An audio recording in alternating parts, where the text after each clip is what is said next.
আজ কবিগুরু রবীন্দ্রনাথ ঠাকুরের ১৬৩তম জন্মবার্ষিকীতে আমার প্রথম নিবেদন খেয়া কাব্যগ্রন্থের অন্তর্গত কৃপণ কবিতা।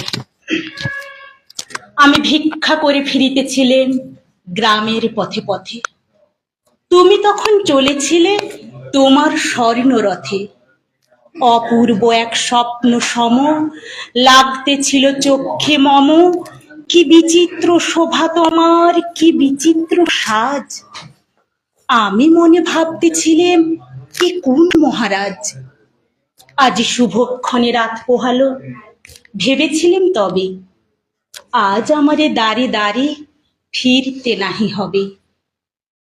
বাহির হতে নাহি হতে কাহার দেখা পেলেম পথে, চলিতে রথ ধন